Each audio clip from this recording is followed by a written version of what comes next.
ठीक है बच्चों, तो हमारा कल हम लोग ने ये सीखा थर्मल प्रॉपर्टीज़ ऑफ मैटर में कि हीट और टेम्परेचर में क्या फ़र्क होता है। कल आपको बताया मैंने हीट क्या है, थर्मल एनर्जी क्या है, टेम्परेचर क्या है, एक्सेट्रा एक्सेट्रा।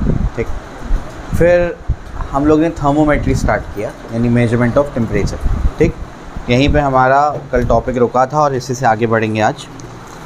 तो बेसिकली आपकी बुक में जो टॉपिक है आर्टिकल 2.3 वो बेसिकली क्या है, वो है मेजरमेंट ऑफ टेम्परेचर। तो टेम्परेचर का मेजरमेंट अभी अपने को समझना है, और टेम्परेचर के मेजरमेंट की स्टडी को क्या कहते हैं, थर्मोमेट्री कहते हैं। कल बताया था मैंने ये। टेम्परेचर को कौन से डिवाइस से मेजर करते हैं, थर्मोमीटर। तो थर्मोमीटर से मेजर करते हैं। ठीक, अब जो है आपको कुछ और चीज़ें समझनी है, जैसे आपके टेक्स्ट बुक में गिवन है वैसे वैसे मैं आपको चीज़ें बताता हूँ। तो सबसे पहले आपको एक टर्म समझना है आज, जिसे कहते हैं थर्मल इक्विलिब्रियम। ये थर्मल इक्विलिब्रियम का मतलब क्या होता है, आइए इसको देखते हैं। तो आज के सेशन का सबसे पहला डेफिनेशन है थर्मल इक्विलिब्रियम। इक्विलिब्रियम का मतलब क्या होता है, कोई चीज़ बैलेंस आउट कर जाना, बैलेंस हो जाना, उसी को इक्विलिब्रियम कहते हैं। अब यहाँ पर इस चैप्टर में थर्मल इक्विलिब्रियम का मतलब होता है कि अगर दो बॉडीज़ थर्मल इक्विलिब्रियम में है तो इसका मतलब दोनों का टेम्परेचर बराबर है। कल आपको ये बताया था मैंने कि अगर एक बॉडी ज़्यादा टेम्परेचर पे है और एक बॉडी कम टेम्परेचर पे है और दोनों अगर कॉन्टैक्ट में होंगे तो हायर टेम्परेचर से लोअर टेम्परेचर की तरफ क्या होगी, हीट फ्लो हो जाएगी। बात समझ आई? ठीक, अब कब तक फ्लो होगी, सवाल ये है कब तक फ्लो होगा ये। क्या पूरी थर्मल एनर्जी इसकी वहाँ ट्रांसफ़र हो जाएगी? नहीं। कब तक होगा ये? हाँ, जब तक दोनों के टेम्परेचर बराबर नहीं हो जाते। बात समझ आ रही क्या बोल रहा हूँ मैं? जब तक क्या होगा, दोनों बॉडीज़ के टेम्परेचर बराबर नहीं हो जाते तब तक क्या होगा, हीट हायर टेम्परेचर से लोअर टेम्परेचर की तरफ फ्लो होती रहेगी। बात समझ आई? ठीक, जब दोनों ऑब्जेक्ट्स के टेम्परेचर बराबर हो जाएंगे तब एक टर्म आता है जिसे हम लोग कहते हैं थर्मल इक्विलिब्रियम। हम लोग ये बोलेंगे, ये इस चैप्टर की भाषा में ये बोलेंगे कि दोनों बॉडीज़ थर्मल इक्विलिब्रियम में। थर्मल इक्विलिब्रियम मतलब क्या, दोनों के टेम्परेचर बराबर हो गए, इक्वल हो गए। बात समझ आई? ठीक है ना, लिखो इसके बारे में फटाफट से।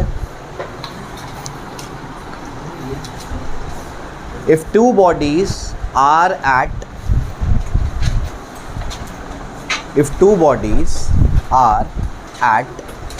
The same temperature, if two bodies are at the same temperature, then they are said to be in thermal equilibrium. Then they are said to be in thermal equilibrium. If two bodies are at the same temperature, then they are said to be in thermal equilibrium. उनको thermal equilibrium में है ऐसे कहा जाएगा।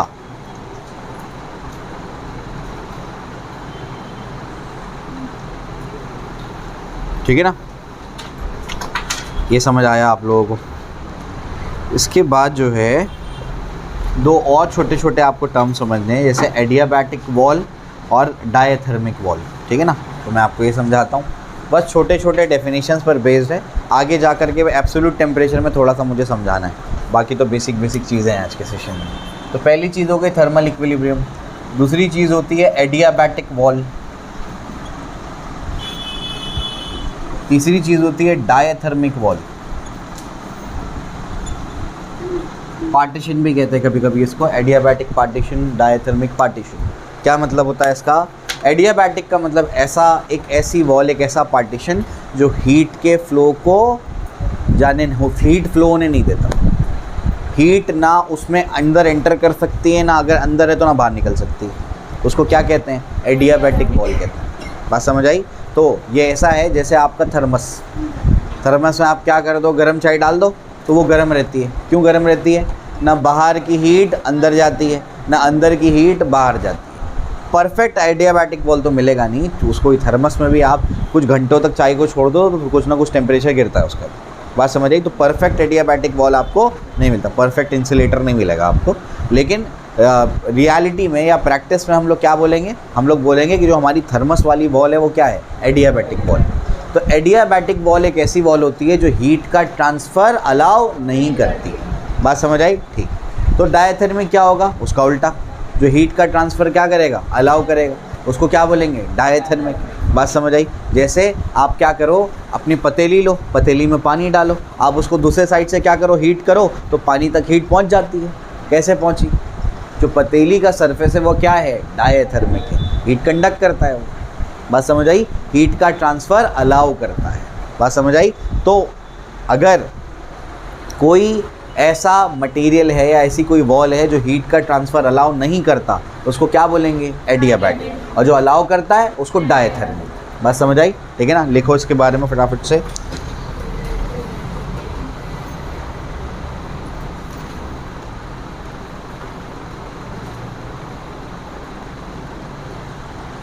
Adiabatic में लिखो, it does not allow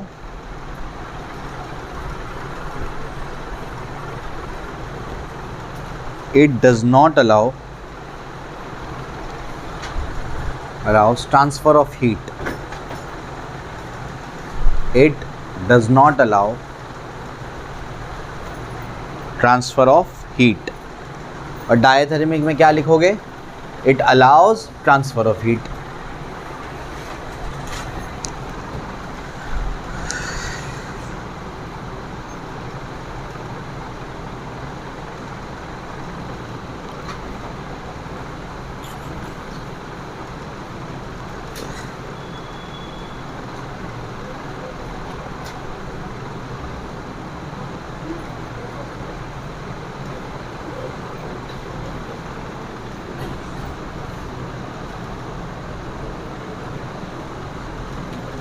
ठीक है, क्लियर हो गया? सबको समझा है? तो अब तक क्या क्या बताया आपको मैंने? बताइए। थर्मल इक्विलिब्रियम क्या है, एडियाबैटिक वॉल क्या है, डायथर्मिक वॉल क्या है। थर्मल इक्विलिब्रियम मतलब क्या? अगर दो सिस्टम का टेम्परेचर बराबर है तो वो थर्मल इक्विलिब्रियम में। उसके बाद एडियाबैटिक वॉल का मतलब क्या? अगर हीट ट्रांसफ़र नहीं हो पाएगी उस वॉल से तो एडियाबैटिक वॉल, हो पाएगी तो डायथर्मिक। ठीक है। हीट और टेम्परेचर का कल डिफरेंस बताया था आपको मैंने। क्या डिफरेंस है याद है? सबसे पहला पॉइंट क्या है? हीट एनर्जी मतलब थर्मल एनर्जी की बात हो रही है। Thermal energy is the total kinetic energy of all the molecules in the substance. और अपना temperature average kinetic energy of all the molecule और पर मॉलिक्यूल इन अ सब्सटेंस। उसके बाद क्या पढ़ा था हीट में? It is measured by calorimeter, it is measured by thermometer. It's a fundamental, heat is a derive quantity, temperature is a fundamental quantity. इसके unit क्या है हीट के? एसआई यूनिट जूल, और बाकी किलो कैलोरी, कैलोरी भी है CGS में। और यहाँ पर क्या है? केल्विन है, बाकी degree Celsius, Fahrenheit, degree Fahrenheit, ये सब भी है इसके टेम्परेचर। ठीक है, चलो अब इसके बाद आप लोग हेडिंग लगा, पता नहीं यहाँ क्यों पढ़ा रहे हैं, 0th लॉ ऑफ थर्मोडायनेमिक्स। हाँ, ये हो सकता है कि बेसिकली टेम्परेचर के मेजरमेंट में यहाँ पर, क्योंकि टेम्परेचर का मेजरमेंट इसी लॉ से पता लगता है, लेकिन इसका असल जो जगह है पढ़ाने की वो वही है थर्मोडायनेमिक्स। यहाँ पढ़ाऊँगा मैं, अब आपको अगले साल फिर पढ़ाऊँगा मैं। यहाँ पर है, अगले साल थर्मोडायनेमिक्स में फिर आएगा ही। ठीक है ना? चलो हेडिंग लगाओ, 0th law of thermodynamics. 0th law of thermodynamics. 0th law of thermodynamics.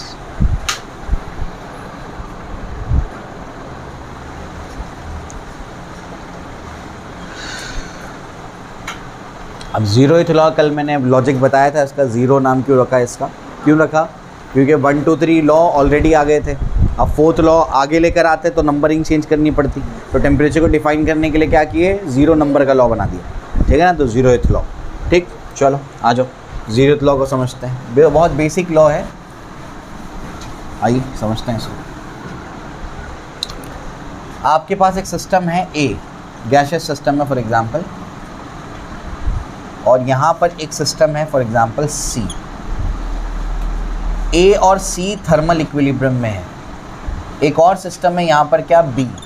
B और सी भी क्या है? थर्मल इक्विलिब्रियम में है। तो ये कहता है कि ए और बी भी क्या होंगे?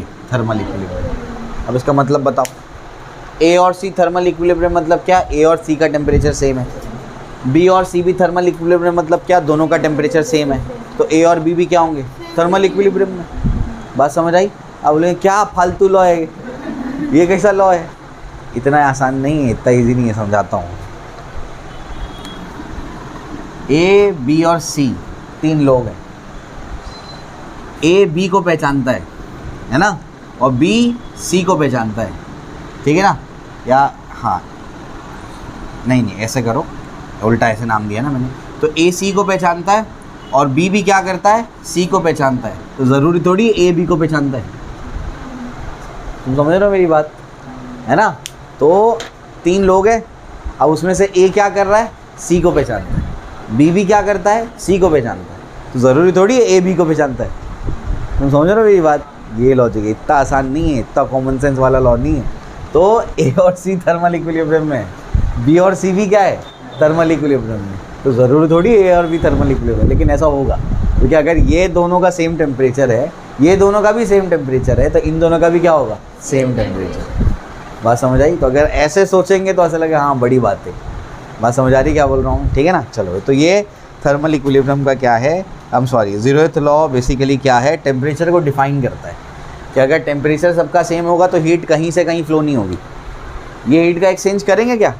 नहीं करेंगे। क्यों नहीं करेंगे? सेम टेम्परेचर पे। हीट का फ्लो कब होता है? हाँ, जब टेम्परेचर का डिफरेंस होगा, हायर टेम्परेचर से लोअर टेम्परेचर की तरफ हीट फ्लो होती है। अब सेम इक्विलिब्रियम में तो क्यों होगा वो, ठीक है ना? चलो भाई, यहाँ तक समझ में आ गया। चलो स्टेटमेंट लिखो। If A and C are in thermal equilibrium, if A and C are in thermal equilibrium,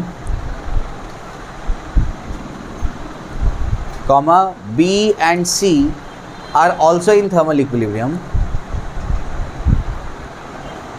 if A and C are in thermal equilibrium, comma B and C are also in thermal equilibrium, then A and B will also be in thermal equilibrium. Then A and B will also be in thermal equilibrium.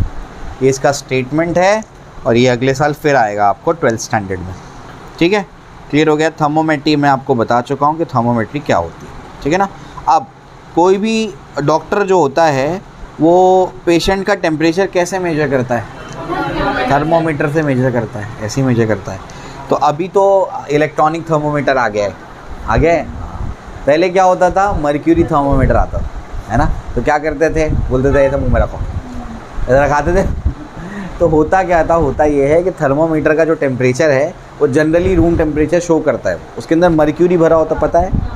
Thermometer के glass के capillary में क्या होता है, mercury होता है। और जैसे इसको हीट करते हैं मर्क्यूरी को, वो एक्सपांड होना शुरू हो जाता है, पता है ना ये? ठीक है, तो एक्सपांड होता है। तो होता ये है, अभी कैलिब्रेशन समझाता हूँ थोड़ा सा, कैसे कैलिब्रेट करते हैं थर्मोमीटर को।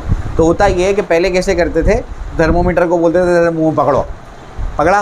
अब उससे क्या होता था, थोड़ी देर के बाद वो मतलब कुछ ही सेकेंड्स में क्या होता था, मर्क्यूरी ऊपर चढ़ना शुरू हो जाता, टेम्परेचर बढ़ना शुरू होता। तो ये कैसे हो रहा है बताओ?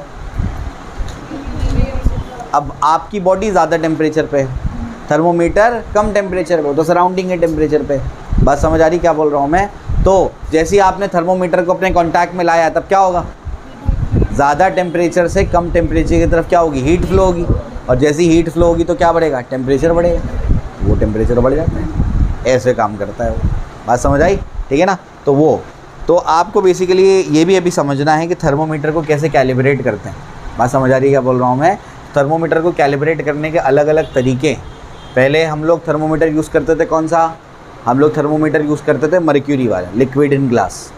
जनरली इंडिया में मर्क्यूरी वाला चलता था, फॉरेन में जाओगे तो अल्कोहल वाला भी चलता है, अल्कोहल डाल देते उसके अंदर। वो जो कैपिलरी होती है उसके अंदर क्या डाल देते हैं, अल्कोहल। अभी जनरली कौन सा चलता है, रेजिस्टेंस थर्मोमीटर चलता है। कौन सा है? रेजिस्टेंस, इलेक्ट्रिकल वाला थर्मोमीटर। उसके ऊपर भी आता हूँ मैं। रेजिस्टेंस वाला तो बहुत बल्कि भी है एक तरीके से, वो बताता हूँ मैं। चलो यहाँ तक बात समझ आई कैसे होता है ये? चलो क्लियर है, यहाँ तक समझ में आता है कि टेम्परेचर हम लोग मेजर कैसे करते हैं। तो ज़्यादा टेम्परेचर से कम टेम्परेचर की तरफ क्या होगी, हीट फ्लो होगी। नॉर्मल बॉडी टेम्परेचर कितना होता है अपना, लगभग 37 डिग्री सेल्सियस, पता है ना, अप्रॉक्सीमेट 37 डिग्री सेल्सियस। और रूम टेम्परेचर अप्रॉक्सीमेटली 25 के आसपास, 25-27 मतलब चलता रहता है ऐसे वैसे, ठीक है ना। चलो, तो क्या हमेशा मर्क्यूरी 0 पे रहता है? नहीं, हमेशा कुछ ना कुछ रीडिंग बताएगा। क्यों रीडिंग बताएगा? अरे रूम टेम्परेचर कुछ है ना, उसने सराउंडिंग के साथ में हीट एक्सचेंज कर लिया है। बस समझ आ रही क्या बोल रहा हूँ मैं, ठीक है। चलो भाई, और थर्मल इक्विलिब्रियम में आ गए। अब एक सवाल, यहाँ तक तो बात समझ में आ गई होगी आपको। अब थर्मोमीटर को कैसे कैलिब्रेट करते हैं, इसके ऊपर एक टॉपिक है आपके बुक में, ठीक। तो क्या क्या बताया आपको मैंने, बताइए अब तक। थर्मल इक्विलिब्रियम क्या है, फिर क्या बताया, एडियाबैटिक वॉल क्या है, डायथर्मिक वॉल क्या है, इसके बाद क्या पढ़ा, ज़ीरोथ लॉ पढ़ लिया। अब क्या पढ़ाने जा रहा हूँ मैं आपको, अब मैं आपको बताने जा रहा हूँ थर्मोमीटर को कैसे कैलिब्रेट करते हैं। अब मेरी बात ध्यान से सुनना, क्योंकि आगे थोड़ा सा थर्मोमीटर वाला पार्ट है। कोई थर्मोमीटर एक्सप्लेन नहीं किया है, बस उसके बारे में बताया थोड़ा थोड़ा। इवन आपको जो रेफरेंस मैंने भेजा है वो CBSE का रेफरेंस है। उस रेफरेंस बुक में भी जितने भी थर्मोमीटर एक्सप्लेन किए सब पे स्टार मार्क है। क्यों स्टार मार्क है? क्योंकि वो CBSE के भी सिलेबस में नहीं है, ऐसा वो एक्स्ट्रा पार्ट है उसका, ठीक है ना। चलो, तो थर्मोमीटर का कैलिब्रेशन कैसा होता है इसको आप समझो। तो थर्मोमीटर कैलिब्रेशन,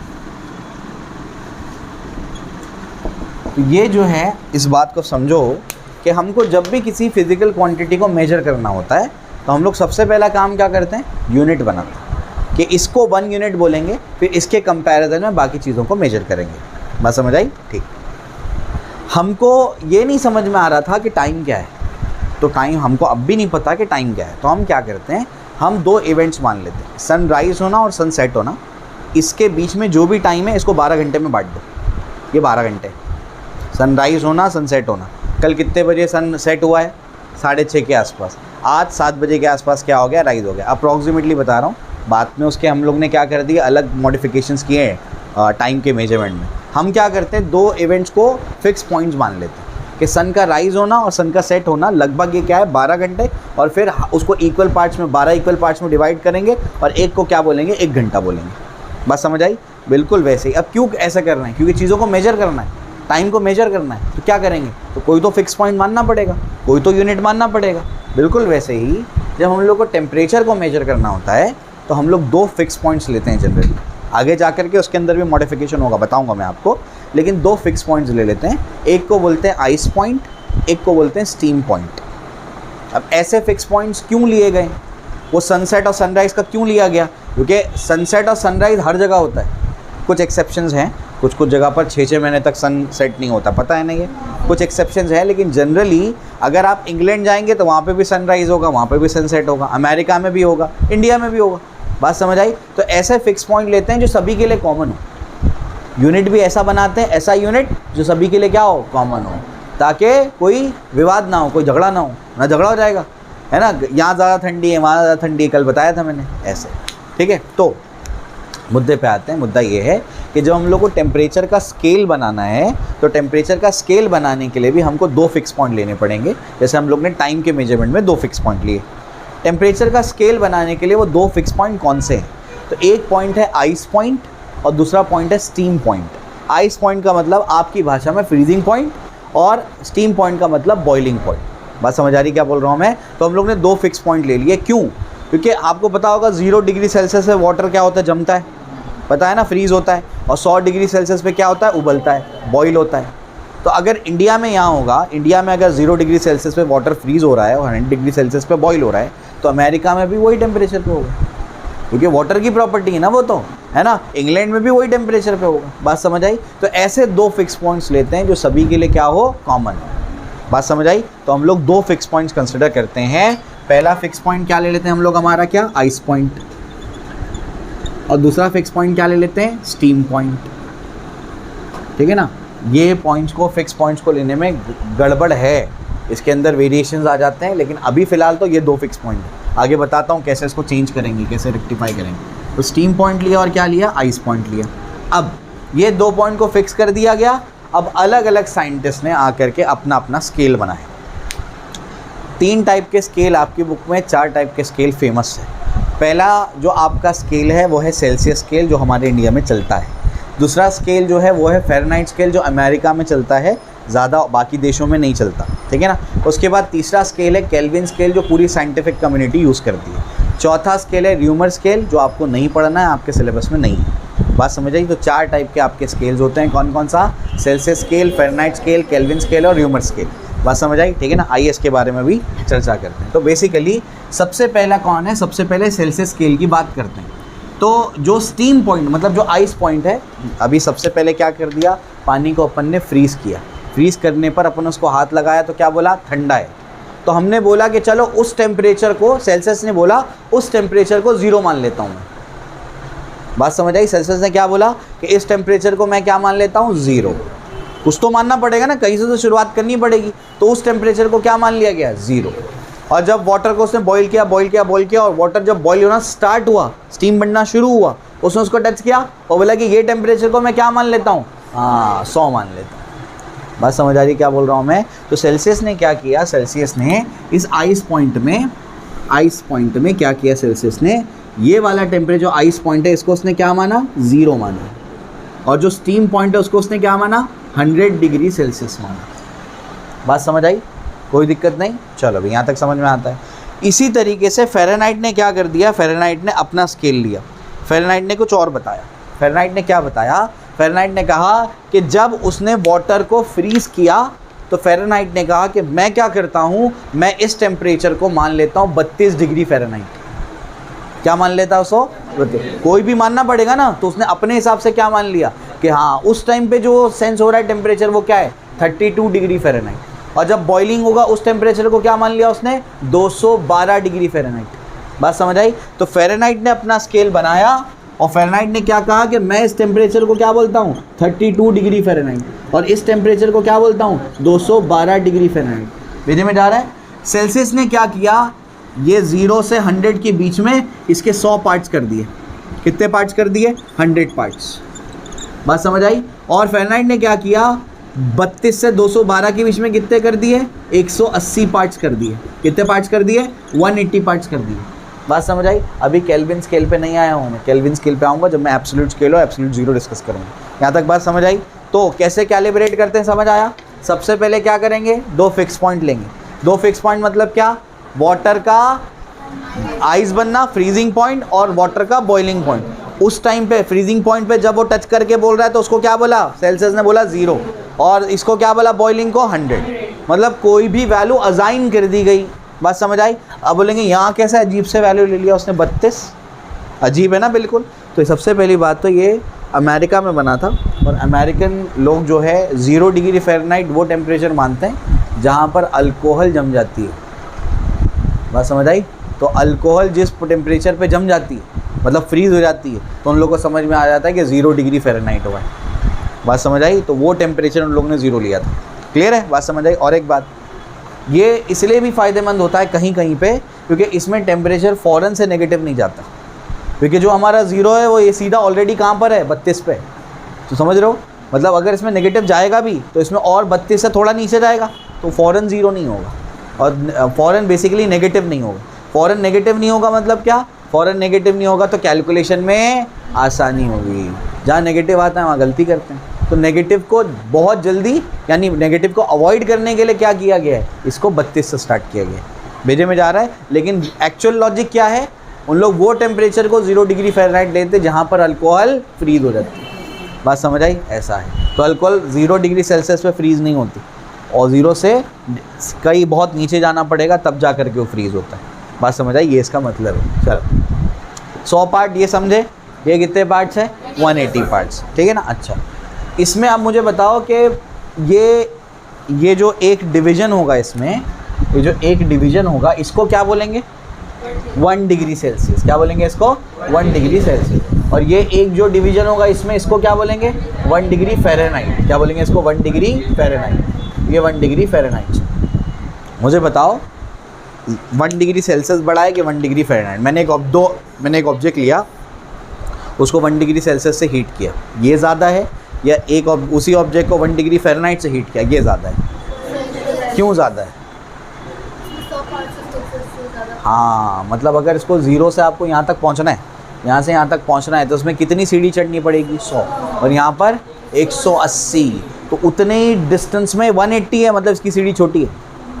समझ आ रहा है क्या? वो उतने ही डिस्टेंस में क्या है, 180 सीढ़ी है, मतलब इसकी सीढ़ी क्या है, छोटी। तो अगर आप एक ऑब्जेक्ट को 1 डिग्री सेल्सियस से गर्म करोगे तो वो ज़्यादा गर्म होगा, 1 डिग्री फ़ारेनहाइट से कम होगा, क्योंकि इसका डिवीजन छोटा है। बात समझ आई? ध्यान रखना। अब अपने को क्या करना है, अलग अलग टेम्परेचर स्केल में रिलेशन देखना है। मतलब अगर कन्वर्ट करना होगा तो क्या करेंगे आप? आपको किसी ने टेम्परेचर फ़ारेनहाइट में बताया, आपको फ़ारेनहाइट पता नहीं, आपको डिग्री सेल्सियस पता है, तो आप क्या करोगे? आप उसको कन्वर्ट करोगे। आपको अभी भी मैं फ़ारेनहाइट में टेम्परेचर बताऊंगा तो आप समझ नहीं पाओगे कौन सा टेम्परेचर है। डिग्री सेल्सियस में बताएंगे तो समझ में आता है अपने को, अच्छा गर्म है कि ठंडा है। बात समझ आ रही क्या बोल रहा हूँ मैं? ठीक है ना? चलो भाई, तो अगर मैं आपको सिर्फ 32 डिग्री बोल दूँ, 32 डिग्री टेम्परेचर 32 डिग्री है, तो अगर सेल्सियस में है तो 32 डिग्री गर्म है, और अगर फ़ारेनहाइट में है तो बहुत ठंडा है, 0 डिग्री सेल्सियस है। बात समझ आई? तो अपने को कन्वर्जन भी आना चाहिए, अभी उसके ऊपर आता हूँ। यहाँ तक बात समझ आई? तो कैसे कैलिब्रेट करते थर्मोमीटर को? पहले क्या करेंगे, 2 फिक्स पॉइंट लेंगे, उसके बाद क्या करेंगे, अपने हिसाब से वैल्यू को क्या करेंगे, असाइन करेंगे, और अपने हिसाब से साइंटिस्ट क्या करता है, उसके डिविजन्स करता है। बात समझ आई? सेल्सियस ने क्या वैल्यू असाइन किया, आइस पॉइंट को 0, स्टीम पॉइंट को 100, और फ़ारेनहाइट ने क्या किया, आइस पॉइंट को 32 डिग्री फ़ारेनहाइट और स्टीम पॉइंट को 212 डिग्री फ़ारेनहाइट। कितने डिविजन्स? 180 डिविजन्स। अभी सबसे लॉजिकल जो स्केल आएगी वो आगे आएगी, वो है आपकी एब्सोल्यूट स्केल, जो एब्सोल्यूट 0 के बेसिस पे बनी गई। मैं आपको समझाता हूँ कैसे क्या है। यहाँ तक सबको क्लियर है? तो अब फिर हम लोग आगे बढ़ते हैं। चलो, आइस पॉइंट और स्टीम पॉइंट क्या है, इसके बारे में थोड़ी सी चर्चा कर लेते हैं। आइस पॉइंट और स्टीम पॉइंट क्या है, ठीक है ना? आइस पॉइंट क्या चीज़ है, डेफिनेशन लिखो फटाफट से। The temperature at which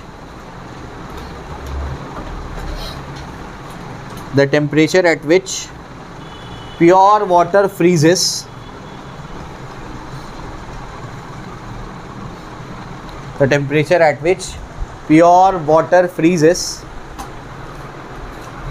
at one standard pressure, one standard atmospheric pressure.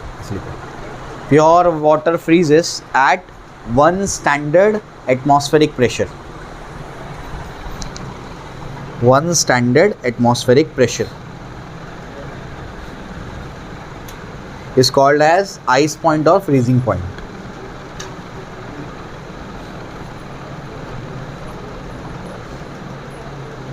Ice point or freezing point.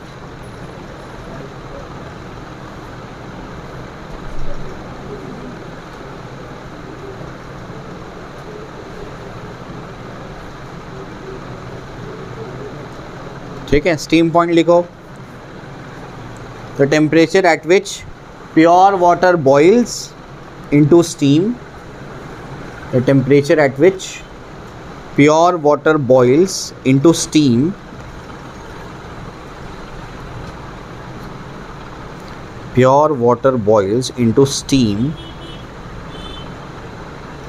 at one standard atmospheric pressure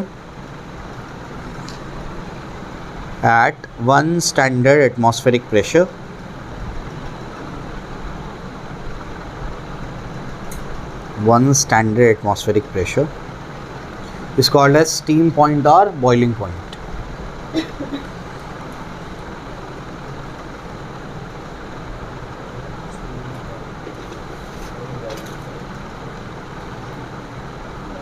ठीक है, is called as steam point or boiling point.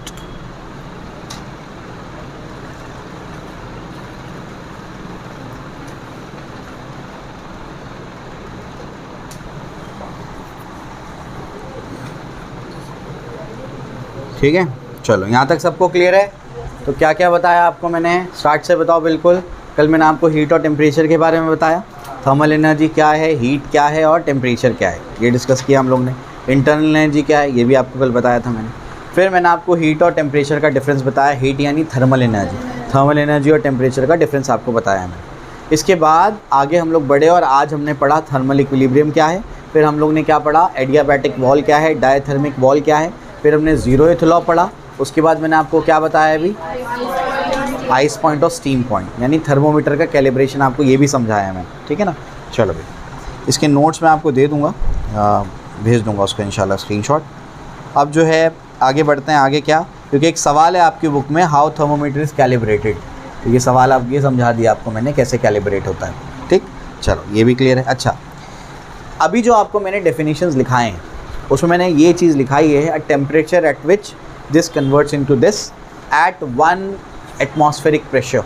Standard atmospheric pressure मतलब 1 atmospheric pressure, यानी pressure कितना है 1 atmosphere. तो यहाँ पर आपको ये बात समझनी पड़ेगी, बहुत इंपॉर्टेंट है ये, कि जो आपका आइस पॉइंट या जो आपका स्टीम पॉइंट है वो सिर्फ टेम्परेचर पे डिपेंड नहीं करता है, वो प्रेशर पे भी डिपेंड करता है। मतलब क्या, अगर आप चाहते हैं कि आपका जो वाटर है वो फ्रीज़ हो जाए तो आप क्या करोगे, आप टेम्परेचर को कम करते जाओगे। अभी फॉर एग्जांपल 25 डिग्री सेल्सियस है, आप टेम्परेचर को कम करते करते कितना करोगे, 0 कर दोगे, तो आपको क्या लगेगा, वाटर क्या हो जाएगा, फ्रीज़ हो जाएगा और क्या बनेगा, आइस बनेगा। लेकिन आपने जो एटमॉस्फेयर का प्रेशर है, जो 1 एटमॉस्फेयर होना चाहिए था, अब वो चेंज हो गया है। मतलब क्या, अब वो फॉर एग्जांपल हो गया 0.5 एटमॉस्फेयर, तो क्या होगा, अब वो 0 डिग्री सेल्सियस पे फ्रीज़। तो ये हम लोग अश्यूम कर लेते हैं कि प्रेशर क्या है 1 एटमॉस्फेयर। 1 एटमॉस्फेयर का प्रेशर होगा तो 0 डिग्री सेल्सियस पे वो फ्रीज़ हो जाएगा। अगर आपने प्रेशर में वेरिएशन किया, आपने प्रेशर को बढ़ा दिया, 1 एटमॉस्फेयर से ज़्यादा कर दिया या 1 एटमॉस्फेयर से कम कर दिया, तो वो 0 डिग्री सेल्सियस पे फ्रीज़ नहीं होगा। बात समझ आई। और अगर आपने प्रेशर को बढ़ा घटा दिया तो वो 100 डिग्री सेल्सियस पे बॉईल नहीं होगा। यानी इसका ये मतलब हुआ कि जो हमारे फिक्स पॉइंट है वो एक्चुअली फिक्स नहीं है। क्यों फिक्स नहीं है, इसलिए फिक्स नहीं है क्योंकि जैसे ही प्रेशर वेरी करेगा वो 0 और 100 से मूव कर जाएंगे, वो पॉइंट वहाँ पे रहेंगे नहीं। जैसे आप क्या करते हो, पहाड़ पे जाकर के लोग खाना पकाते हैं, तो जब पहाड़ पे जाकर के खाना पकाते हैं तो जैसे ही आप सी लेवल से ऊपर की तरफ जाते हो ना, तो वहाँ पर प्रेशर कम हो जाता है। अगर प्रेशर कम हो जाता है तो उसका मतलब वहाँ पर 1 एटमॉस्फेयर का प्रेशर नहीं है। अगर 1 एटमॉस्फेयर का प्रेशर नहीं है तो जो आपकी खाना होता है या जो आपका वाटर होता है 100 पे बॉयल होना चाहिए था, वो 100 से पहले ही बॉयल होना शुरू हो जाता है। तो ये फिक्स पॉइंट कैसा है, फिक्स पॉइंट नहीं हुआ। क्यों नहीं हुआ, क्योंकि जैसे ही आप हाइट पे चले जाएंगे तो क्या होगा, प्रेशर कम होगा, और प्रेशर कम होगा तो बॉइलिंग पॉइंट यहाँ से नीचे खिसक जाएगा। समझ आ रहा है। तो ये कोई फिक्स पॉइंट नहीं है, ये तो वेरी कर रहा है। ऐसे कैसे फिक्स पॉइंट होगा। क्या सन का राइज होना, सन का सेट होना ये वेरी कर सकता है, नहीं, ये तो फिक्स रहता है। सनराइज और सनसेट तो होगा ही होगा। बात समझ आ रही क्या बोल रहा हूँ मैं। हाँ, ये है कि अलग अलग कंट्रीज़ में दिन कभी बड़ा कभी छोटा, तो फिर आगे का वो अलग से वेरिएशन है उसका, लेकिन ये तो होना है। बात समझ आ रही क्या बोल रहा हूँ, बिल्कुल वैसे ही। तो यहाँ पर दिक्कत ये है कि भाई जो हम लोगों ने फिक्स पॉइंट लिया है वो एक्चुअली फिक्स्ड नहीं है। वो किस पे डिपेंड करता है, टेम्परेचर पे तो डिपेंड करता है, आइस पॉइंट और स्टीम पॉइंट, साथ साथ में प्रेशर पर भी डिपेंड करता है। आपको अगर मैं सिंपल एग्जांपल दूँ ऐसा, तो आप खुद भी करके देख सकते हो। आप अपने क्या करो, फ्रिज में जा कर के आइस क्यूब निकालो और उसको है ना, आइस क्यूब को ऐसे प्रेस करना शुरू करो, देखो पानी पानी आएगा, आता है, मतलब वो क्या है, मेल्ट होना शुरू हो रहा है। क्यों, क्योंकि आपने प्रेशर बढ़ा दिया। प्रेशर बढ़ा दिया तो रूम टेम्परेचर भी वो क्या कर रहा है, पहले मेल्ट होने, ऐसे ही छोड़ दोगे तो मेल्ट होने टाइम लगेगा, क्योंकि 1 एटमॉस्फेयर का प्रेशर है। प्रेशर बढ़ा दोगे तो जो रूम टेम्परेचर है फ़ौरन उसके साथ में क्या हो जाएगा, मेल्ट होना शुरू हो जाएगा। तो प्रेशर जैसे ही तुम बढ़ा देते हो तो क्या हो जाता है, उसकी मेल्टिंग पॉइंट चेंज हो जाता है। बात समझ आ रही क्या बोल रहा हूँ मैं। तो ये बहुत सिंपल सा एग्जाम्पल है जो आप खुद भी करके देख सकते हो। रेगुलेशन भी बताऊँगा, एक आगे है चीज़। यहाँ तक समझ आ रहा है क्या बोल रहा हूँ मैं, ठीक है ना। चलो, तो बेसिकली जो हमारा आइस पॉइंट या स्टीम पॉइंट है वो सिर्फ टेम्परेचर पे डिपेंड नहीं करता, साथ साथ में किस पे डिपेंड करता है, प्रेशर पर भी डिपेंड करता है। सबको क्लियर है, कोई दिक्कत नहीं, वेरी गुड। चलो, यहाँ तक समझ में आ गया। फिर आगे बढ़ते हैं। आगे क्या है, आगे ये है कि थर्मोमीटर तो हम लोग को पता है क्या है। अब अपने को अब ये डिस्कस करना है कि थर्मोमीटर में कौन कौन सी थर्मोमेट्रिक प्रॉपर्टी को वो लोग क्या करते हैं, यूज़ करते हैं।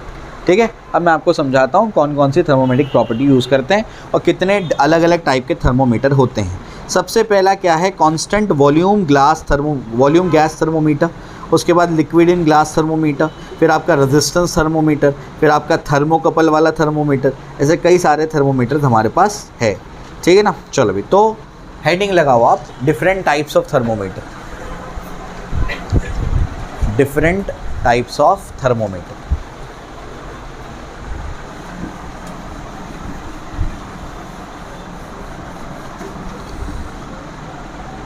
Different types of thermometer.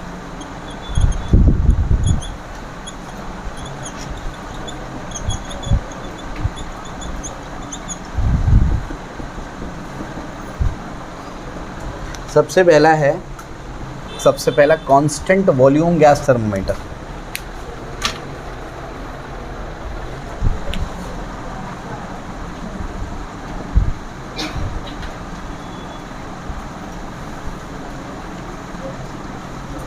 Constant volume gas thermometer. दूसरा है आपका लिक्विड इन ग्लास थर्मोमीटर।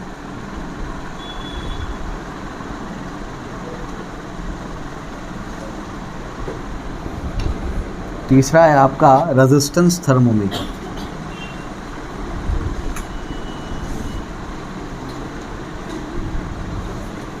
चौथा है आपका थर्मोकपल। और भी होते हैं प्लैटिनम रेजिस्टेंस थर्मोमीटर, और उसके बाद रेन से निकल गया थायरिस्टस क्या है, और एक भी होता है तो वो आपकी बुक में नहीं है यहाँ पे। पायरोमीटर्स कहते हैं, पायरोमीटर्स जो बहुत ज़्यादा टेम्परेचर को मेजर करता है। ठीक है, ठीक है। तो अलग अलग टाइप के क्या होते हैं, थर्मोमीटर्स होते हैं। ठीक है,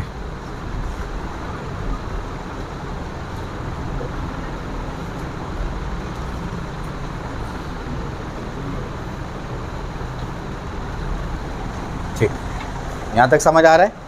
ठीक है, तो अलग अलग टाइप के थर्मोमीटर होते हैं। अब आपको ये बस यहाँ पर याद रखना है कि कौन से थर्मोमीटर में वो कौन सी प्रॉपर्टी को यूज़ करता है। समझ आ रहा है क्या बोल रहा हूँ मैं? ठीक, तो सबसे पहले आपको मैंने चार्ल्स लॉ, बॉयज़ लॉ बताया था। चार्ल्स लॉ, बॉयज़ लॉ याद है? मोल कॉन्सेप्ट चैप्टर में some basic concepts of chemistry. P is inversely proportional to V, V is directly proportional to T। हाँ, वेरी गुड, बहुत अच्छे। तो बेसिकली आपको एटलीस्ट अभी यहाँ पर ये याद रखना है कि कौन सा थर्मोमीटर कौन सी प्रॉपर्टी को क्या करता है, यूज़ करता है, क्या करने के लिए, कैलिब्रेशन के लिए। तो जैसे एग्जांपल के तौर पे अगर आपको ये थर्मोमीटर से आप फेमिलियर हैं, जो मर्क्यूरी वाला थर्मोमीटर होता है ना, उसके अंदर मर्क्यूरी भरा हुआ होता है। तो बेसिकली क्या है, आप जब उसको हीट करते हो मर्क्यूरी को, तो मर्क्यूरी क्या करता है, एक्सपांड करता है, ऊपर जाता है, मतलब क्या करता है, एक्सपांड करता है। तो एक्सपांशन है, तो बेसिकली आप क्या करते हो, उसका वॉल्यूम इस्तेमाल करते हो, वॉल्यूम वाली प्रॉपर्टी। टेम्परेचर को अगर बढ़ाओगे तो क्या होगा, उसका वॉल्यूम बढ़ेगा। वॉल्यूम बढ़ेगा मतलब ऊपर की तरफ जाएगा। तो वहाँ पर क्या इस्तेमाल करते हो आप, वॉल्यूम वाली प्रॉपर्टी। अगर आप रेजिस्टेंस थर्मोमीटर की बात करते हो तो जैसे ही टेम्परेचर बढ़ता है तो वायर का रेजिस्टेंस वेरी कर जाता है। टेम्परेचर बढ़ेगा तो वायर का रेजिस्टेंस बढ़ेगा, टेम्परेचर घटेगा तो वायर का रेजिस्टेंस कम हो जाएगा। तो आप इसमें कौन सी प्रॉपर्टी यूज़ कर रहे हो, रेजिस्टेंस। बात समझ आई? यहाँ पर जो थर्मोकपल वाला है वो तो कुछ और ही फंडा है कि आप क्या करते हो, दो ऐसे मेटल लेते हो, उनको ज्वाइन करते हो, आपने उसको हीट किया तो वहाँ ईएमएफ जनरेट होता है और इलेक्ट्रिसिटी वहाँ पर फ्लो होती है। जनरली आप ऐसा यूज़ नहीं करते हो कुछ भी, तो उसके अंदर उसकी कंडक्टिविटी वाली प्रॉपर्टी यूज़ होती है। भेजे में जा रहा है क्या बोल रहा हूँ, ठीक है ना? चलो, तो आपको क्या करना है, आपको ये याद रखना है कि कौन से केस में हम लोग क्या यूज़ करते हैं, ठीक है ना? तो बेसिकली इस केस में हम लोग क्या यूज़ करते हैं, थर्मोमेट्रिक प्रॉपर्टी कौन सी है, प्रेशर। यहाँ पर मैं क्या लिख रहा हूँ, कौन से थर्मोमीटर में कौन सी प्रॉपर्टी यूज़ की गई, तो थर्मोमेट्रिक प्रॉपर्टी, थर्मोमेट्रिक प्रॉपर्टी, ठीक है ना? तो यहाँ पर क्या यूज़ किया जाता है, प्रेशर। प्रेशर मतलब क्या, हाइट। जितना ज़्यादा प्रेशर होगा उस हिसाब से वो हाइट बढ़ेगी वहाँ पर, ठीक है। यहाँ पर क्या इस्तेमाल किया जाता है, वॉल्यूम, ठीक है, वॉल्यूम यूज़ करते हैं, ठीक है ना? और वॉल्यूम मतलब उसकी कितनी हाइट बढ़ गई, वो भी यहाँ पर भी हाइट देख के ही समझ में आता है। रेजिस्टेंस थर्मोमीटर में क्या यूज़ करते हैं, रेजिस्टेंस यूज़ करते हैं, ठीक है ना? और लास्ट वाले में अपन क्या यूज़ करेंगे, जनरली हम लोग उसकी कंडक्टिविटी यूज़ करते हैं, ठीक है ना? चलो, तो इसकी कंडक्टिविटी, ठीक है। चलो फटाफट से कॉपी कर लो उसको।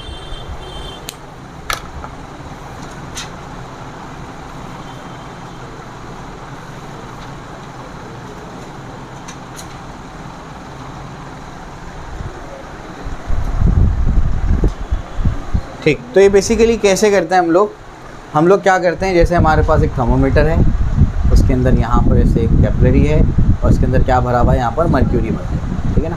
यहाँ पर मार्किंग कर देते हैं हम लोग। कैसे मार्किंग करते हैं हम लोग? चेक करते हैं लैब में कि जैसे 1 डिग्री सेल्सियस इसको हीट करते हैं तो इसकी हाइट इतनी बढ़ती है, समझे? 2 डिग्री सेल्सियस हीट करते हैं, इसकी हाइट इतनी बढ़ती है। बात समझ आई?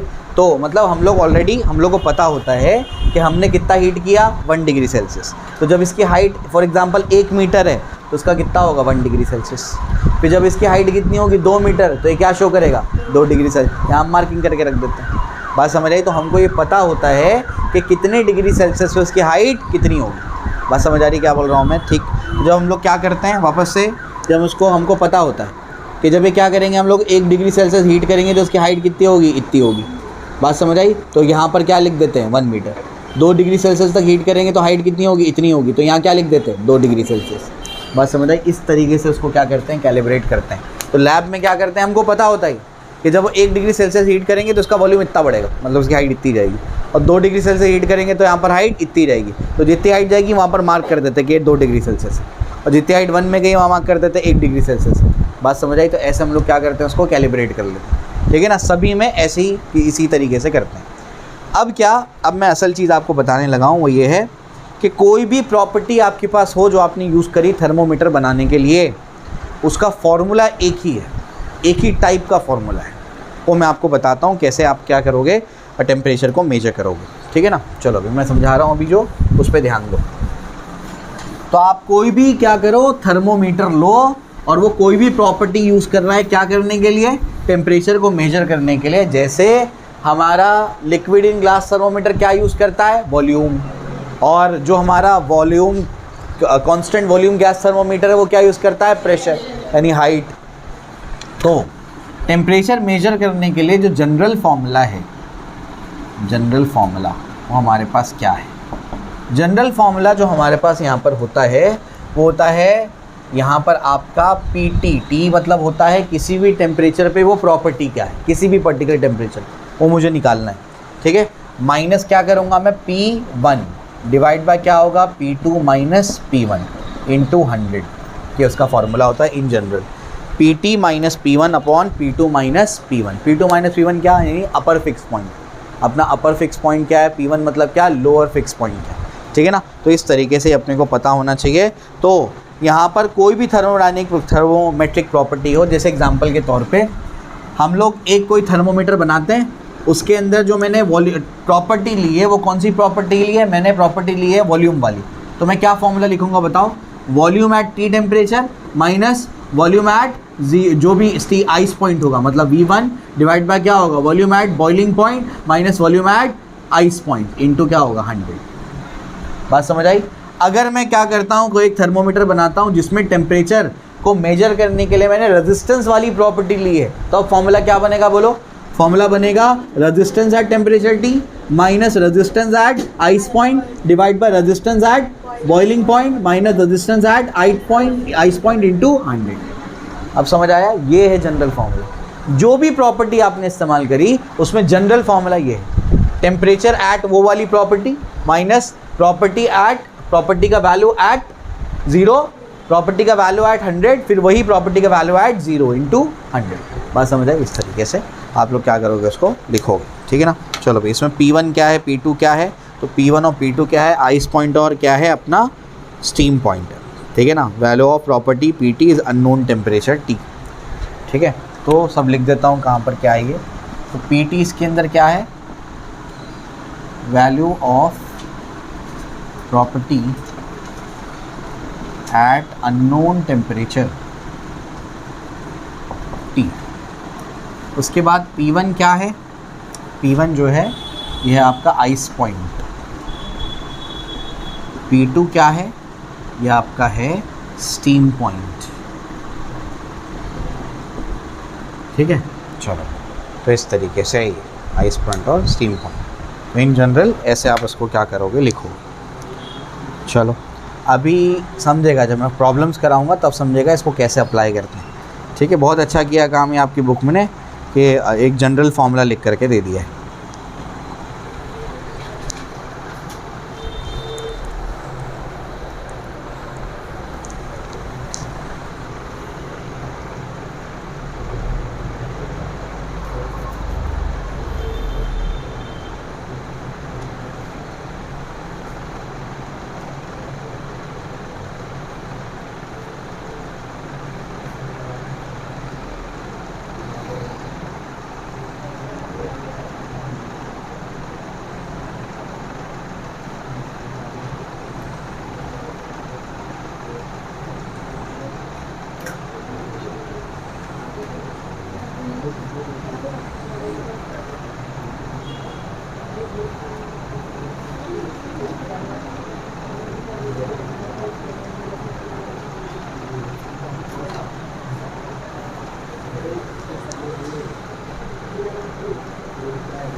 ठीक है, चलो यहाँ तो हो गया।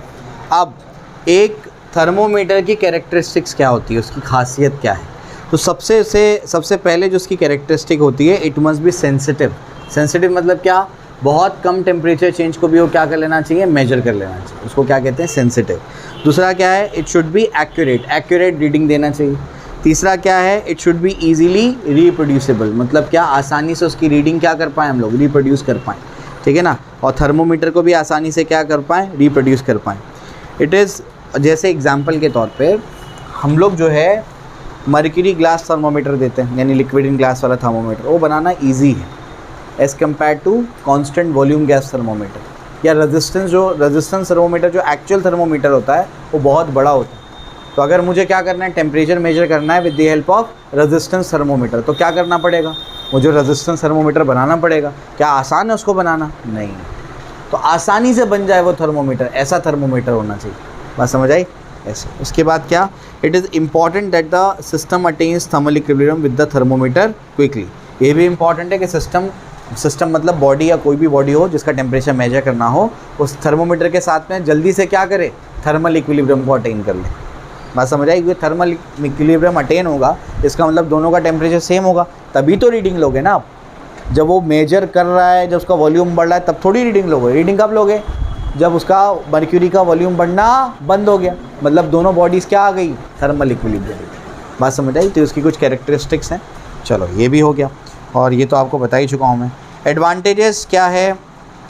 हाँ, एडवांटेजेस और disadvantages constant volume gas thermometer के आपकी बुक में दिए गए हैं।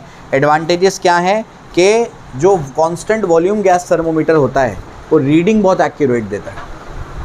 समझे क्या बोल रहा हूँ मैं? क्या करता है वो? रीडिंग बहुत एक्यूरेट देता है। बस समझ आई? यानी क्या, आपने दो कांस्टेंट वॉल्यूम गैस थर्मोमीटर लिए, है ना, अब दोनों से आपने सेम ऑब्जेक्ट की रीडिंग यानी टेम्परेचर को मेजर किया, तो दोनों के दोनों volume constant volume gas thermometer same reading देंगे। क्यों? क्योंकि वो एक्यूरेट होता है। लेकिन अगर आप क्या करोगे, मर्क्यूरी वाला थर्मोमीटर लो या आपका रेजिस्टेंस वाला थर्मोमीटर लो, वो ही रीडिंग अगर आप दोनों अलग अलग इंस्ट्रूमेंट से मेजर करेंगे तो कुछ ना कुछ क्या आएगा, एरर आएगा। समझ आ रहा है? क्यों? क्योंकि वो ज़्यादा एक्यूरेट नहीं होते। ज़्यादा एक्यूरेट कौन होता है? Constant volume gas thermometer. बात समझ आ रही क्या बोल रहा हूँ मैं? तो जो इसका एडवांटेज है कांस्टेंट वॉल्यूम गैस थर्मोमीटर का, वो क्या है, एक्यूरेट टेम्परेचर का मेजरमेंट देता है। ठीक। डिसएडवांटेज क्या है? बहुत बल्की होता है, बहुत ज़्यादा बल्की होता है, उसको आप पोर्टेबल नहीं है, आप उसको पोर्ट नहीं कर सकते, यहाँ से वहाँ लेके आना मुश्किल। ठीक है ना। चलो भाई, उसके बाद क्या, लिक्विड इन ग्लास थर्मोमीटर जो होता है वो कौन सी प्रॉपर्टी यूज़ करता है, चेंज इन वॉल्यूम वाली।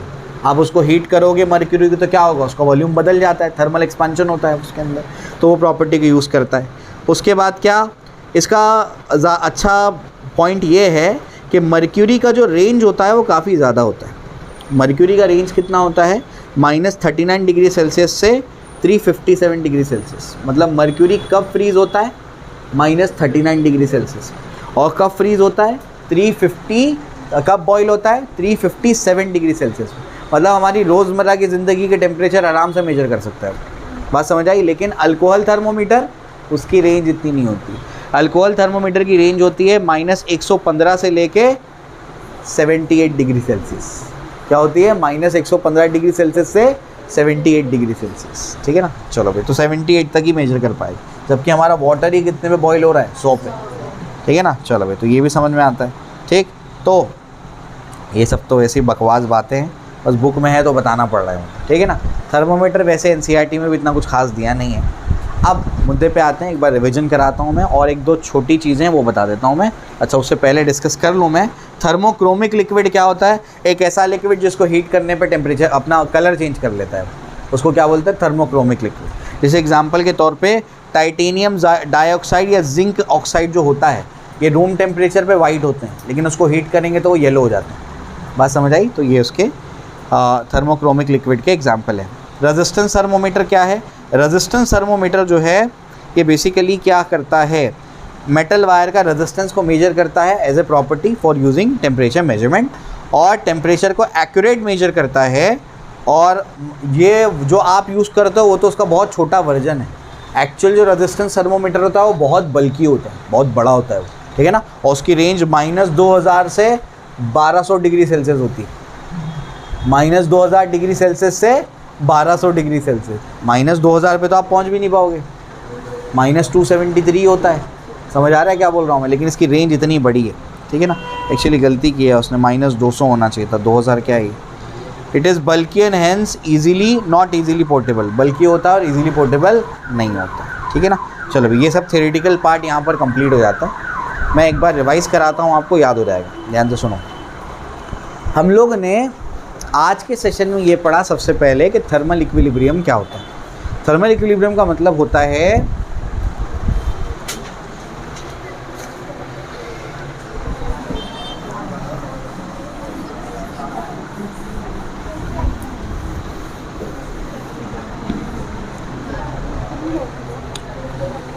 तो व्हाट इज़ एब्सोल्यूट ज़ीरो, ये एक सवाल भी है आपकी बुक में, और मैं आपको समझाता हूँ कि एब्सोल्यूट ज़ीरो क्या है।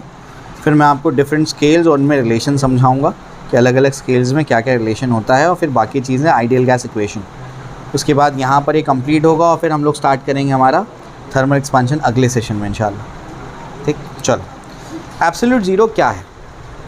एब्सोल्यूट ज़ीरो में हमने क्या कर दिया, बेसिकली हमने एक्सपेरिमेंट किया। उस एक्सपेरिमेंट में हमने ये किया कि अगर हम लोग ने एक गैस ली, तो गैस लॉज आपको पढ़ाए थे मैंने, कि अगर हम लोग क्या कर देते हैं, टेम्परेचर को कांस्टेंट कर देते हैं, तो pressure is inversely proportional to क्या होता है, वॉल्यूम, है ना।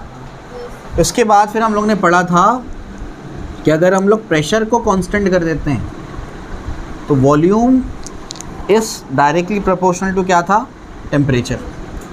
और अगर हम लोग वॉल्यूम को कांस्टेंट कर देते हैं तो क्या था, pressure is directly PV is equals to nRT से याद रखने का होता है, ठीक है ना। ये बताया था आपको मैंने कि अगर हम लोग क्या कर देंगे, इसको कांस्टेंट कर देंगे तो P is directly proportional to क्या आ जाएगा, T आ जाएगा। समझ आ रहा है, ठीक है। अब क्या, तो ये आपको पता होना चाहिए कि अगर प्रेशर कांस्टेंट करेंगे तो वॉल्यूम और टेम्परेचर प्रोपोर्शनल हो जाएंगे, और अगर वॉल्यूम कांस्टेंट करेंगे तो प्रेशर और टेम्परेचर डायरेक्टली प्रोपोर्शनल हो जाएंगे। मतलब क्या है, आप क्या करो, आप अपने घर का कुकर देखो, कुकर के अंदर क्या है, एयर भरी हुई है। आप क्या करो, कुकर का ढक्कन बंद कर दो, है ना। अंदर क्या है, एयर है, एयर का कुछ ना कुछ प्रेशर होगा। आपने क्या कर दिया, ढक्कन बंद करके वॉल्यूम को फिक्स कर दिया, वॉल्यूम कांस्टेंट हो गया।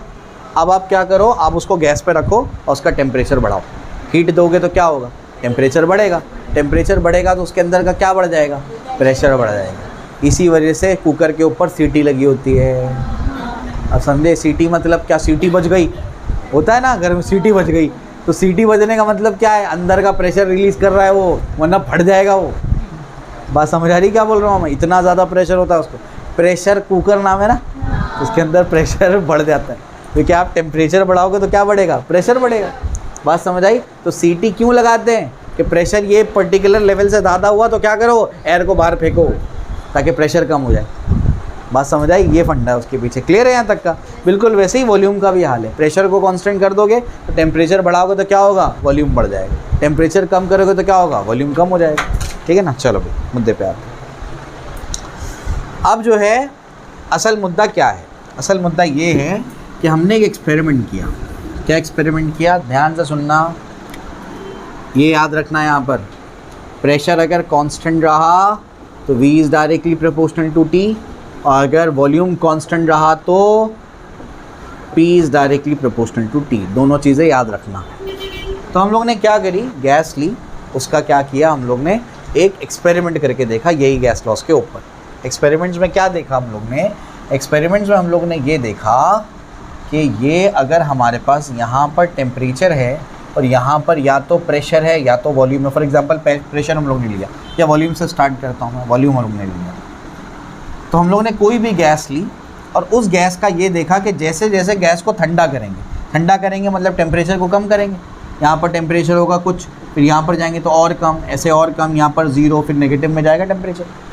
तो जैसे जैसे हम लोग गैस को ठंडा करते हैं तो वैसे वैसे वॉल्यूम कम होगा, क्योंकि अगर टेम्परेचर कम होगा तो क्या होगा, वॉल्यूम भी कम होगा, क्योंकि मैंने प्रेशर को क्या रखा है, कांस्टेंट रखा। प्रेशर को कांस्टेंट कर दिया मैंने, और मैंने क्या कर दिया, गैस का टेम्परेचर कम करते गया।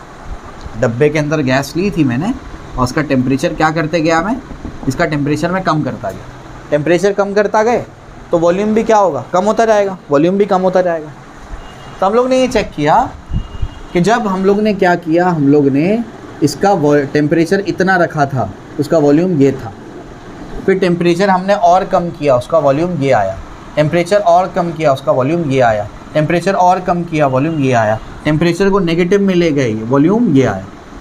यहाँ पर आते आते आते आपको पता है कि जब आप क्या करोगे, गैस का टेम्परेचर कम करते जाओगे तो गैस को ठंडी कर रहे हो आप, तो गैस ठंडी होते होते होते होते क्या होगा, लिक्विफाई हो जाएगा ना, टाइम लिक्विड बन जाएगा। ऐसे ही तो होता है जब आप अपने घर में खाना देखते हो तो खाने की जो पतीली है, दाल की पतीली देखो, दाल की पतीली के बिल्कुल पतीली का ढक्कन उठाओ तो नीचे क्या होता है, पानी गिर रहा होता है। तो वो कैसे होता है, वो जो जब गरम गरम दाल पकी है ना, तो वो जो अंदर के क्या थे, गैस मॉलिक्यूल्स, वो ऊपर आए, ऊपर आकर के इसके ऊपर लग गए।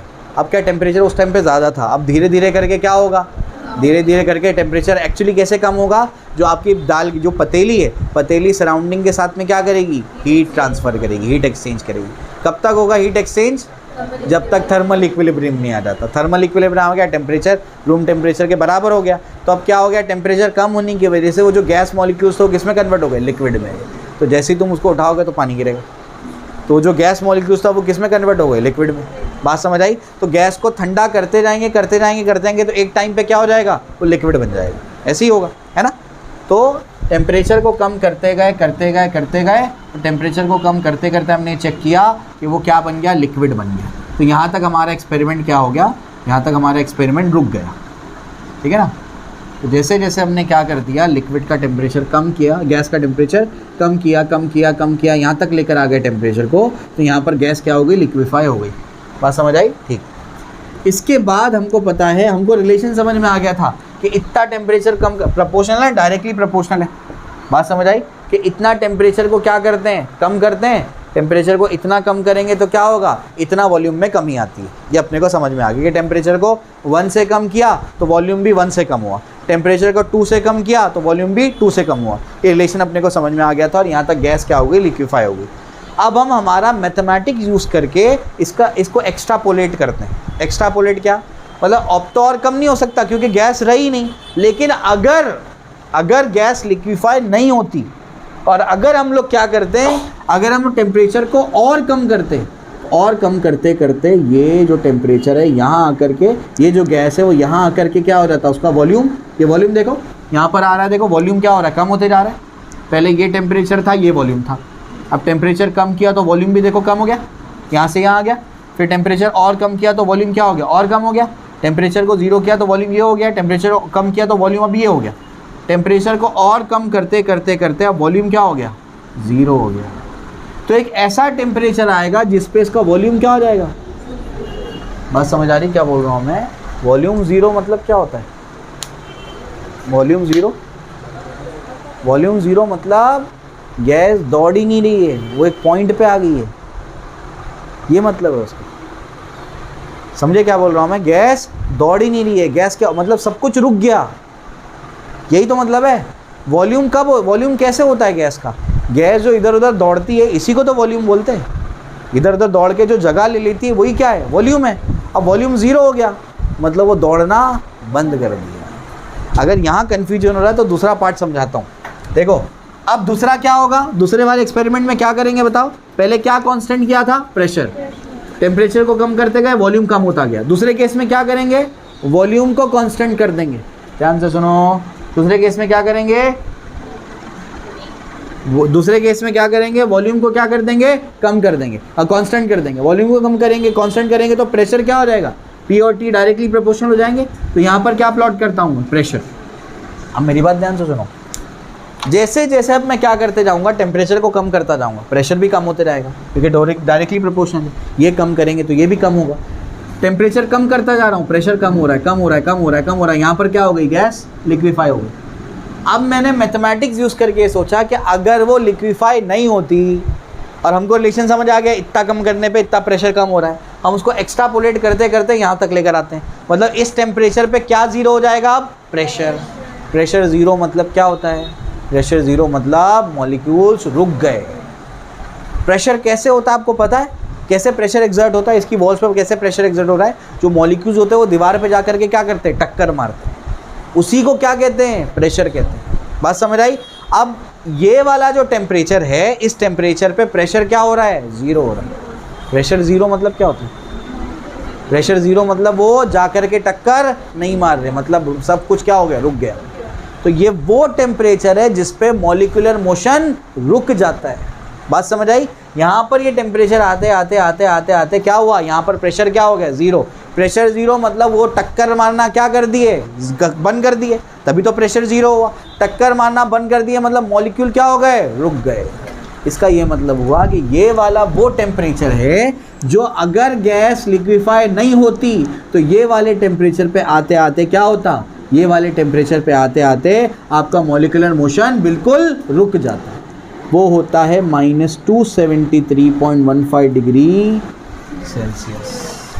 ये वो टेम्परेचर है जिस पे सारी चीज़ें क्या हो जाती हैं, रुक जाती हैं। और वॉल्यूम वाले ग्राफ से ये समझ आ रहा था कि ये वो टेम्परेचर है जिसके नीचे आप जा नहीं सकते। क्यों नहीं जा सकते? क्योंकि वॉल्यूम वाले ग्राफ से ये समझ आ रहा था कि ये पॉइंट पे आते आते आते आते वॉल्यूम ज़ीरो हो जाएगा। अब इसके नीचे जाएंगे तो वॉल्यूम क्या हो जाएगा, फिर नेगेटिव हो जाएगा। इसके नीचे जाओगे तो वॉल्यूम नेगेटिव हो ही नहीं सकता। जगह कैसे नेगेटिव हो सकती है, नहीं हो तो वॉल्यूम तो स्पेस बताता है, स्पेस कैसे नेगेटिव हो सकता है, जगह तो नेगेटिव नहीं हो सकती। इसका मतलब ये हुआ, प्रेशर वाले ग्राफ से ये समझ आता है कि मॉलिक्यूलर मोशन इस टेम्परेचर पे रुक जाता है, और वॉल्यूम वाले ग्राफ से ये समझ आता है कि आप इससे नीचे टेम्परेचर नहीं लेके जा सकते। हायर तो आप कितना भी लेके जा सकते हो, लेकिन लोअर टेम्परेचर आप -273.15 डिग्री सेल्सियस से नीचे नहीं जा सकते। ये लोवेस्ट पॉसिबल टेम्परेचर है। यहाँ तक पहुँचना भी मुश्किल है क्योंकि हम तो एक्स्ट्रापोलेट करके पहुँचे। बात समझ आ रही क्या बोल रहा हूँ मैं? तो मैं आपको यही समझाने की कोशिश कर रहा हूँ। प्रेशर वाले ग्राफ से ये समझ आता है कि ये -273.15 डिग्री सेल्सियस पर सारे मोशन रुक जाते हैं, सब कुछ फ्रीज हो जाता है। बात समझ आई? और वॉल्यूम वाले ग्राफ से क्या समझ में आता है कि इस टेम्परेचर के नीचे नहीं जाया जा सकता, क्योंकि इस टेम्परेचर के नीचे गए तो वॉल्यूम क्या बन जाएगा, नेगेटिव। वॉल्यूम नेगेटिव कैसे पॉसिबल है? वॉल्यूम अभी तुमने पढ़ा वॉल्यूम नेगेटिव है, हो ही नहीं सकता वॉल्यूम नेगेटिव। वॉल्यूम तो स्पेस बताता है, स्पेस कैसे नेगेटिव में जाएगा? बात समझ आई? क्लियर हो गया? तो ये जो टेम्परेचर है, इस टेम्परेचर को कहते हैं एब्सोल्यूट ज़ीरो। क्या बोलते हैं इसको? Absolute zero. ये लॉजिक था केल्विन का स्केल बनाने का। केल्विन ने बोला कि जो 0 डिग्री सेल्सियस जो तुमने सेल्सियस में माना है वो एक्चुअली ज़ीरो नहीं है, असल में ज़ीरो ये है क्योंकि इसके नीचे नहीं जा सकते। सबसे लोएस्ट टेम्परेचर यही है, इसके नीचे नहीं जा सकते, तो उसने यही टेम्परेचर को क्या मान लिया, ज़ीरो मान लिया। यहाँ से सेल को स्टार्ट किया। अब कुछ समझ आया? ये लॉजिक है इसके अंदर, समझे? तो ये वाला टेम्परेचर है, इसको क्या बोला जाता है, एब्सोल्यूट ज़ीरो। जो पहले चैप्टर में पढ़ाया था मैंने KC 273, वो क्या था, कन्वर्जन। तो अब वो समझा 273 कहाँ से आया है, ऐसे आया है 273, वो ये एक्सपेरिमेंट के थ्रू आया। पर ऐसा नहीं है कोई, अगर हम लोगों ने एक पर्टिकुलर गैस ली तो ये आया, कोई भी गैस ली यही आता था, ऐसे ही बनता था ग्राफ। दूसरी गैस लेते थे तो उसका ग्राफ कुछ इस तरीके से बनता था, यहाँ से बना, यहाँ से ऐसे बना, और यहाँ से आकर के वो इसी टेम्परेचर पे उसका प्रेशर भी क्या होता था, या वॉल्यूम भी क्या होता था, ज़ीरो हो जाता था। कोई और गैस ली, वो भी ऐसी ग्राफ बनता था इस तरीके से, और इसी टेम्परेचर पे आकर के वो ज़ीरो होता था। मतलब कोई भी गैस लो, गैस के नेचर पे डिपेंड नहीं करता था। समझे क्या बोल रहा हूँ मैं? क्लियर हो गया? तो इस तरीके से यहाँ पर बहुत इंपॉर्टेंट चीज़ें निकल के आई इस एक्सपेरिमेंट से कि एक ऐसा टेम्परेचर है जो लोवेस्ट पॉसिबल टेम्परेचर है, -273.15 डिग्री सेल्सियस, जिसके नीचे जाया नहीं जा सकता। हम लोग नहीं जा सकते उसके नीचे। बात समझ आई? ठीक है ना? दो ग्राफ्स है, दोनों से अलग अलग कंक्लूजन निकले। पहले PT ग्राफ से क्या कंक्लूजन निकला कि ये वाले टेम्परेचर पे प्रेशर ज़ीरो हो जाता है। प्रेशर ज़ीरो का मतलब सारी चीज़ें रुक जाती हैं। प्रेशर ज़ीरो का मतलब मॉलिक्यूल जाकर के टक्कर नहीं मार रहे, टक्कर नहीं मार रहे मतलब रुके हुए। बात समझ आई? यानी सारी चीज़ें रुक जाएंगी। इसका ये मतलब हुआ कि अगर ये टेम्परेचर हो गया, सराउंडिंग में टेम्परेचर हो गया, सब फ्रीज हो जाएगा, कुछ नहीं चलेगा, सब फ्रीज हो जाएगा। बात समझ आ रही क्या बोल रहा हूँ? ठीक है ना? चलो भाई, यहाँ तक समझ में आता है। उसके बाद तो VT ग्राफ से ये समझ में आता है कि ये वाले टेम्परेचर से नीचे नहीं जाया जा सकता। क्यों? क्योंकि इसके नीचे गए तो वॉल्यूम क्या हो जाएगा, नेगेटिव। वॉल्यूम कांट भी नेगेटिव। बात समझ आई? तो ये लोएस्ट पॉसिबल टेम्परेचर भेजे में गया, कोई दिक्कत नहीं। चलो यहाँ तक समझ में आ गया। तो ये वाले टेम्परेचर को क्या बोला गया, एब्सोल्यूट ज़ीरो, एक्चुअल ज़ीरो। अब समझ आया क्यों बोला गया? क्योंकि इसके नीचे टेम्परेचर हो ही नहीं सकता। तो केल्विन ने क्या बोला? केल्विन ने बोला इसी को ज़ीरो मानूंगा मैं, ये ज़ीरो केल्विन है। बात समझ आई? तो केल्विन स्केल में क्या टेम्परेचर नेगेटिव जा सकता है? नहीं जा सकता। क्योंकि उसने वो वाले पॉइंट को 0 लिया जो एक्चुअली क्या है, लोएस्ट। तो केल्विन वाले स्केल में नेगेटिव टेम्परेचर नहीं जाता। कभी भी केल्विन में तुमने नेगेटिव टेम्परेचर नहीं पढ़ा होगा। समझ आ रही बात? कुछ कुछ भेजे में गया है ना? ठीक है, ओके चलो। तो ये वाला जो है इसको क्या बोला जाता है, 0 केल्विन। क्या बोला जाता है, 0 केल्विन। तो केल्विन ने फिर अपनी स्केल बनाई। फिर मैं आपको अभी तीनों स्केल्स का रिलेशन समझाता हूँ, कैसे क्या रिलेशन आपको लिखना है। ठीक है, क्लियर है? यहाँ तक समझ में आ गया? इसकी नोट्स मैं आपको दे दूँगा, वो आप लोग देख सकते हो।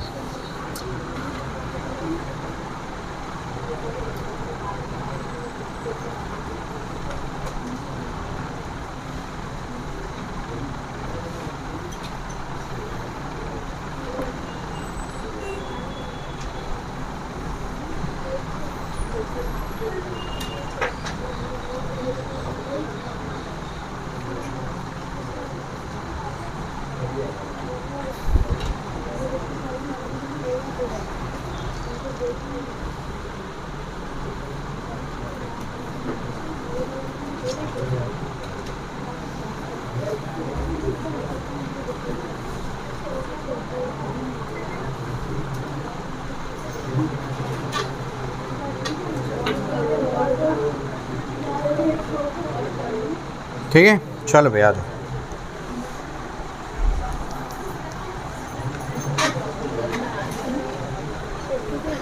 अब इसके बाद जो है आपको क्या करना है, तीनों स्केल में कंपैरिजन देखना है और तीनों स्केल में क्या रिलेशन होता है, एक को दूसरे में कैसे कन्वर्ट करते हैं वो बताता हूँ मैं आपको। ठीक है, चलो हो गया ये।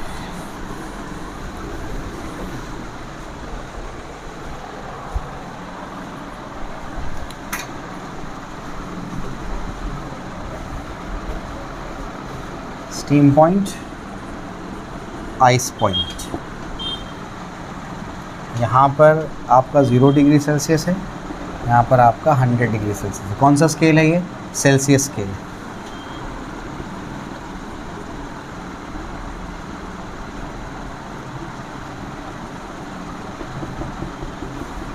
कितने पार्ट्स है? 100 parts. 212 degree Fahrenheit, 32 degree Fahrenheit. कितने पार्ट्स होते हैं? 180 पार्ट्स। 373.15 kelvin, 273.15 kelvin. कितने पार्ट्स है? 100 पार्ट्स। ये कहा केल्विन ने कि ये जो सेल्सियस वाला 100 पार्ट है बहुत कन्वीनियंट है, तो मैं भी 100 पार्ट ही रखूँगा अपनी स्केल में। उसने भी क्या रखा? 100 पार्ट्स रखे। ठीक है, ये जो स्केल है ये, अच्छा ये वाली कौन सी स्केल है? फ़ारेनहाइट है, फ़ारेनहाइट स्केल। ये वाली कौन सी स्केल है? Kelvin scale. केल्विन स्केल कहो या एब्सोल्यूट स्केल कहो, एब्सोल्यूट स्केल। अगर कहीं पर आपको ये लिखा हुआ मिले, कहीं पर आपको ये लिखा हुआ मिले कि temperature is measured in absolute scale या द टेम्परेचर इज़ एब्सोल्यूट, इसका मतलब वो केल्विन स्केल की बात कर रहा है। क्योंकि जब आप केटीजी पढ़ोगे या थर्मोडायनेमिक्स पढ़ोगे तो उसमें कई लॉज में यही लिखा होता है, the absolute temperature is directly proportional to. Absolute temperature मतलब क्या? Temperature measured in Kelvin scale. बात समझ आई? तो याद रखना, एब्सोल्यूट स्केल या एब्सोल्यूट टेम्परेचर का मतलब केल्विन स्केल में मेजर किया टेम्परेचर। भेजे में गया? ठीक है। अच्छा, इसकी एक सीडी और इसकी एक सीडी बराबर है, इनकी बराबर नहीं है, इसकी सीडी छोटी है। बात समझ आई? अब मैं आपको ये समझाता हूँ कि इन तीनों में कैसे रिलेशन को लिखा जाता है। ठीक है ना? तो आपको ये याद रखना पड़ेगा कि एक फॉर्मूला आपको याद करा देता हूँ मैं, उससे आप कभी दिक्कत नहीं होगी इंशाल्लाह, हमेशा सही लिखेंगे। तो जो भी टेम्परेचर होगा माइनस LFP यानी lower fix point divided by UFP minus upper fix, मतलब अपर फिक्स पॉइंट माइनस फिर से LFP लोअर फिक्स पॉइंट। जो भी पर्टिकुलर आप टेम्परेचर यूज़ कर रहे हैं कोई भी पर्टिकुलर स्केल में, उसमें फॉर्मूला यही है, जनरल फार्मूला। जैसे आपको मैंने टेम्परेचर के लिए कोई भी प्रॉपर्टी के लिए जनरल फार्मूला लिखाया, वैसे ही टेम्परेचर का कोई भी रिलेशन आपको लिखना है, आप जनरल फार्मूला यूज़ कर लो। बात समझ आई? मतलब समझाता हूँ। टेम्परेचर अननोन टेम्परेचर है ये, माइनस ये क्या है? LFP मतलब क्या? Lower fix point. ये क्या है? Upper fix point. ये क्या है? Lower fix point. बात समझ आई? कोई दिक्कत नहीं? ठीक। अब इसके बाद क्या, आगे बढ़ते हैं। आगे क्या है, अगर हम लोग लिखना चाहते हैं डिग्री सेल्सियस में, तो डिग्री सेल्सियस में जो अननोन टेम्परेचर है, फॉर एग्जांपल ये वाला कोई एक टेम्परेचर है जो मुझे पता करना है कि ये वाला टेम्परेचर सेल्सियस में इतना है, तो फ़ारेनहाइट में कितना होगा और केल्विन में कितना होगा, तो वो टेम्परेचर मैं निकालना चाहता हूँ। तो जो अननोन टेम्परेचर है सेल्सियस में उसको मैं C बोलता हूँ। क्या बोलता हूँ? C, सेल्सियस के लिए C। Minus lower fix point क्या है इसका? 0। अपर फिक्स पॉइंट क्या है इसका? 100। फिर क्या है? 0 इज इक्वल्स टू फ़ारेनहाइट का बताओ। फ़ारेनहाइट का जो अननोन टेम्परेचर है उसको क्या लिखूंगा? टेम्परेचर मतलब क्या है लिख देता हूँ, अननोन टेम्परेचर। अब समझा? ऐसा है ये अननोन टेम्परेचर। बताओ फ़ारेनहाइट का क्या बोल देंगे? F बोल देंगे। माइनस लोअर फिक्स पॉइंट क्या है इसका? 32। अपर फिक्स पॉइंट इसका क्या है? 212 माइनस लोअर फिक्स पॉइंट 32। समझा? ऐसे। इसका बताओ केल्विन का क्या आएगा? K माइनस क्या आएगा? 273। इन जनरल वही लेते हैं, अप्रॉक्सीमेटली 273 जो हम लोग लेते हैं हमेशा, तो वो 0.15 को छोड़ देते हैं। फिर बताओ अपर फिक्स पॉइंट 373 माइनस क्या होगा? 273। अब समझे? कुछ लिखने में कभी दिक्कत नहीं होगी। अभी कहानी ख़त्म नहीं हुई, अभी तुमको बताता हूँ वो फॉर्मूला आया कहाँ से था जो पहले चैप्टर में पढ़ा तुमने। C minus 0 C, 100 minus 0 100 is equals to F minus 32 divide by, इसमें से इसको माइनस करेंगे तो 180 बचेगा। ट्राई कर लेना। ये क्या होगा? K माइनस 273 डिवाइड बाई क्या होगा? 100। बात समझ आई? अब क्या करो, इन दोनों को कंपेयर कर लो, है ना? C तीनों आपस में इक्वल है ना, तो C/100 is equals to K minus 273 divide by 100। ये दोनों कैंसिल करो, C इज इक्वल्स टू क्या होगा? K minus 273।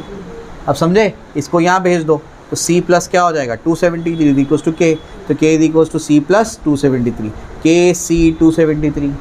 यहाँ से आया वो फॉर्मूला। अब समझे? फ़ारेनहाइट का फॉर्मूला कहाँ से आया बताओ? डिग्री सेल्सियस और फ़ारेनहाइट का बताओ जल्दी से क्या होगा? इन दोनों को कंपेयर करो। C/100 is equals to F minus 32 divide by क्या होगा? 180। 0 0 कैंसिल कर दो, 2 5 जा और 2 9 जा।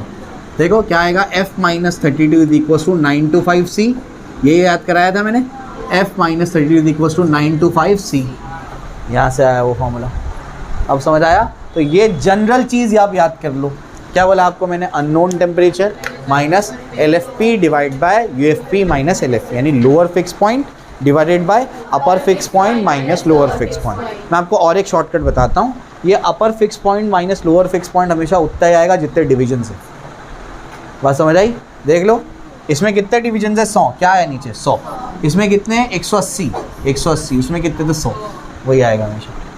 बात समझ आई? तो unknown temperature minus lower fix point divide by number of divisions, खत्म। बात समझ आई? कोई दिक्कत नहीं। लेकिन कभी आपको कोई फॉल्टी थर्मोमीटर दे देंगे या फिर कभी आपको अननोन थर्मोमीटर दे देंगे तो आपको फिर यही फॉर्मूला यूज़ करना पड़ेगा, क्योंकि आपको सबके तो डिविजन्स पता नहीं है। तो आपको क्या करेंगे? वो अपर फिक्स पॉइंट और लोअर फिक्स पॉइंट दे देंगे, तो आपको ये वाला फॉर्मूला यूज़ करना है। तो जनरल आप स्केल यूज़ करें तो ये यूज़ कर लो जिनका डिवीजन पता है, जिनका नहीं पता है उनके लिए जनरल फॉर्मूला यूज़ कर लो। बात समझ आई? कोई दिक्कत नहीं, कॉपी करो उसको।